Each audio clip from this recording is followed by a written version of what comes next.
करो ऊपर आओ।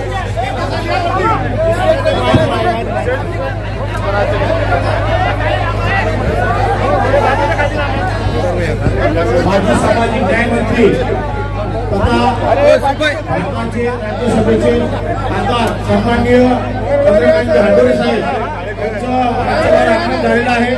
कृपया त्यांनी मंचावर येऊन कृपा करावी।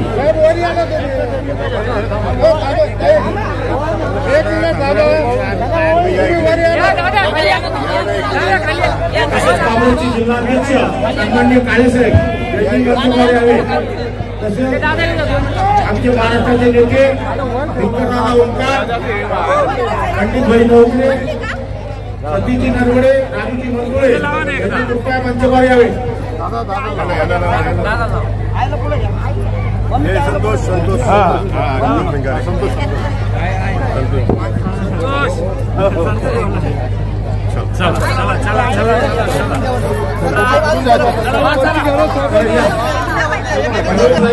कृपया जास्त गर्दी करू नये। सर्व भीमसैनिकांना नम्रतेची विनंती करण्यात येत आहे। तसेच काँग्रेसचे सामान्य जिल्हाध्यक्ष डॉक्टर कल्याणजी काळे साहेब हे डॉक्टर माता फुले यांच्या पत्नीचं पुष्प अर्पण करत आहेत। अरे बाजू सरकार तुम थोड़ा पीछे जा। हेलो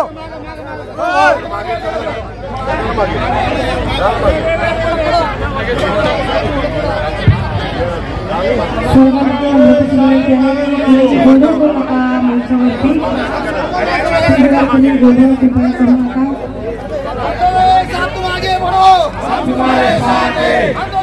तुम आगे बढ़ो, हम तुम्हारे साथ हैं। थोड़ा भाव हेलो थोड़ा पीछे।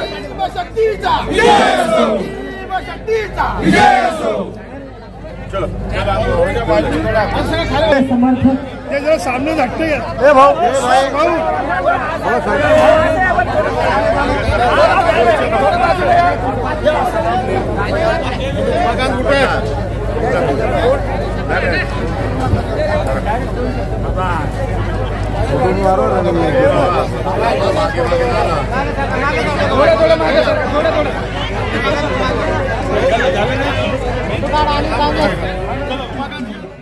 मयूर अभी येऊन गेला होता। आमच्या सर्वांचे लाडके नेते जे आज खासदारपदी आपल्याला दिसत आहेत आणि ते दुसऱ्या पक्षात कधीच दिले नाही, कोणत्या पक्षाचा त्यांनी विचार केला नाही। म्हणून साहेबांसाठी 4 वेळी सांगते की हम सच्चे हैं, झूठों के पीछे पड़ते नहीं, पाप का घड़ा किसी के सर पे फोड़ते नहीं। अरे हम भीम शक्ति वाले हैं, दिल किसी का तोड़ते नहीं। अरे कैसे बोलते ही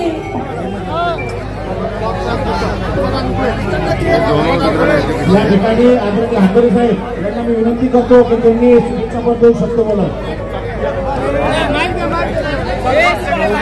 चलो अपन आ जाओ, अपना कोई काम नहीं है। सरकार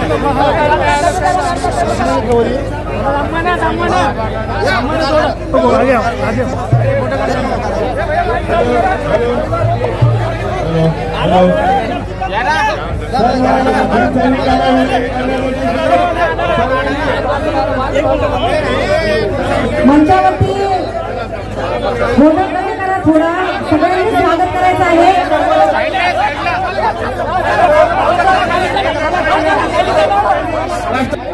कृपया स्टेजून खाली या आता तुम्हाला पोलीस प्रशासन ठिकाणी देत आहे.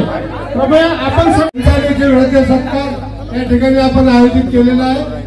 वेळ बराचसा झालेला मित्रांनो, परंतु या ठिकाणी एक दोन शब्द प्रासंगिक स्वरूपामध्ये आपल्यासमोर बोलणं मी यथोचित मानतो म्हणून सांगतो की डॉक्टर बाबासाहेब आंबेडकरांच्या विचारांना प्रेरणा स्रोत मानून त्यांनी आपल्या आयुष्याचे 50-60 वर्ष आंबेडकरी चळवळीमध्ये झोकून दिले, काम केलं. आणि हे काम करत असताना जात पात धर्म पंथ पक्ष कुठलाही भेद न करता वंचितांना त्यांचा न्याय मिळवून देण्यासाठी त्यांनी काम केलं. आणि प्रामाणिकपणा कसा असतो, एकनिष्ठ कसा असतात, इमानदारीनं कसं वागावं याचं मूर्तिमंत उदाहरण हंडोरे साहेब आहेत. कारण अनेक लोक पक्षातून इकडून तिकडे उड्या मारत असताना गेल्या 15 वर्ष राजकीय विजनवासात राहत असताना सुद्धा हंडोरे साहेबांनी आपली पक्षावरची दृष्टी ढळू दिली नाही. आणि म्हणूनच शेवटी त्यांच्या प्रामाणिकपणाचं कौतुक करून आणि त्यांना राज्यसभेवरती महाविकास आघाडीच्या वतीनं नियुक्त करण्यात आलं. हा संबंध महाराष्ट्रातील बौद्ध जनतेचा, वंचित लोकांचा, उपेक्षितांचा, बहुजनांचा सन्मान आहे. आणि म्हणून या ठिकाणी आपल्या संबंध शहरवासियांच्या वतीनं तसेच या ठिकाणी आमचे शहराध्यक्ष युसुफभाई, जिल्हा काँग्रेसचे अध्यक्ष कल्याणराव काळे साहेब या ठिकाणी उपस्थित आहेत. डॉक्टर कल्याण काळे साहेब आहेत. या सर्वांच्या उपस्थितीत आणि इतरही लोकांच्या उपस्थितीमध्ये हा सत्कार आपल्या सर्वांच्या साक्षीनं आपण या ठिकाणी संपन्न केलेला आहे. म्हणून मित्रांनो, तथागत भगवान गौतम बुद्ध, छत्रपती शिवराय, महात्मा ज्योतिबा फुले, भारतरत्न परमपूज्य डॉक्टर बाबासाहेब आंबेडकर, साहित्यरत्न लोकशाहीर अण्णाभाऊ साठे या सर्व महामानवांना वंदन करून आज माता रमाई यांचा जयंती उत्सव आपल्या या उस्मानपुरामध्ये भीमशक्तीच्या वतीनं आयोजित करण्यात आला. या कार्यक्रमाला खास करून उपस्थित भीमशक्तीचे ज्येष्ठ नेते दिनकर ओंकारजी, जिल्हा काँग्रेस कमिटीचे अध्यक्ष माजी आमदार सन्माननीय काळेसाहेब, काँग्रेस पक्षाचे शहर अध्यक्ष सन्माननीय उस्मानी साहेब, युसुफभाई,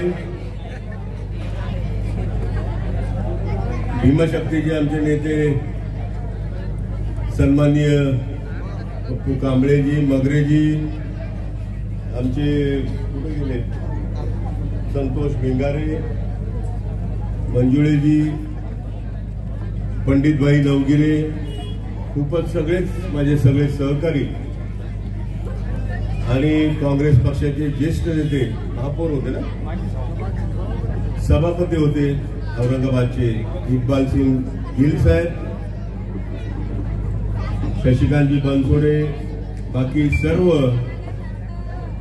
भीमशक्तीचे कार्यकर्ते नेते, काँग्रेस पक्षाचे कार्यकर्ते नेते, काँग्रेस पक्षाच्या महिला आघाडीच्या सर्व नेत्या, उपस्थित बंधू आणि भगिनी, पत्रकार मित्र बांधवांनो, परमपूज्य डॉक्टर बाबासाहेब आंबेडकर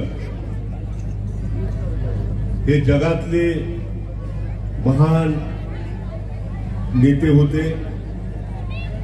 त्यांनी तळागाळातल्या माणसाला न्याय मिळवून देण्यासाठी प्रचंड संघर्ष केला. महाडच्या 14 तळ्याचा सत्याग्रह 1927 साली केला. काळाराम मंदिराचा सत्याग्रह केला. महिलांना सगळा अधिकार मिळाला पाहिजे म्हणून प्रयत्न केले. या देशाची राज्यघटना बाबासाहेबांनी लिहून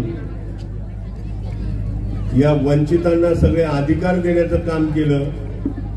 घटनेमध्ये सगळ्या तरतुदी करून दिल्या आणि त्यामुळे तुम्ही आम्ही हे चांगले दिवस पाहत आहोत. ही सर्व देण बाबासाहेब आंबेडकरांची आहे. हे सगळं होत असताना बाबासाहेब आंबेडकर एवढा संघर्ष करत असताना माता रमाई प्रचंड ताकदीनं त्यांच्या मागे उभी राहिली. माता रमाईनं बाबासाहेबांच्या वर सावलीसारखी माया केली. बाबासाहेब आंबेडकर सतत बाहेर देशामध्ये असायचे अभ्यासासाठी. माता रमाईने सुद्धा खूप संघर्ष केला, कष्ट उचलले आणि म्हणून आज त्या आपल्या माता आहेत सगळ्यांच्या, त्यांची जयंती आज या ठिकाणी आपल्या भीमशक्तीच्या शाखेच्या पप्पू भाऊ कांबळे यांच्या तिकडे याला मतदान करा त्याला मतदान करा. आज परिस्थिती अत्यंत भयानक आहे. भारतीय जनता पार्टीनं, विश्व हिंदू परिषदेनं आणि RSSनं ठरवलेलं आहे परमपूज्य डॉक्टर बाबासाहेब आंबेडकरांनी लिहिलेली घटना बदलण्याचा कट कारस्थानी ह्या लोकांनी सुरू केलेला आहे. आपल्याला माहित आहे राहुलजी गांधी यांनी कन्याकुमारी पासून काश्मीर पर्यंत जी भारत जोडो यात्रा काढली. त्या भारत जोडो यात्रेचं एकच काम होतं, डॉक्टर बाबासाहेब आंबेडकरांनी लिहिलेली राज्यघटना वाचली पाहिजे ही भूमिका राहुल गांधींनी घेतली. 4,000 किलोमीटर राहुलजी गांधी चालले आणि आता परवा आम्ही मणिपूरला गेलो होतो. मणिपूरवरनं सुद्धा त्यांनी पदयात्रा सुरू केली. त्यांचं एकच उद्दिष्ट आहे की लोकशाही वाचली पाहिजे. बाबासाहेबांनी या लोकशाहीमध्ये राज्यघटनेला महत्व दिलेलं आहे. ही राज्यघटना वाचली पाहिजे ही भूमिका घेऊन राहुलजी गांधी पुढे निघालेले आहेत.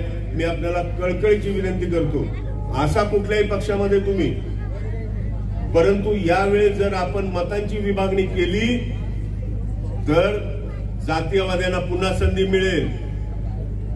पुन्हा एकदा त्यांचं राज्य येण्याची शक्यता नाकारता येत नाही आणि म्हणून सर्व धर्म समभाव मानणारा काँग्रेस, या काँग्रेस पक्षाच्या मागे आपण उभं राहिलं पाहिजे.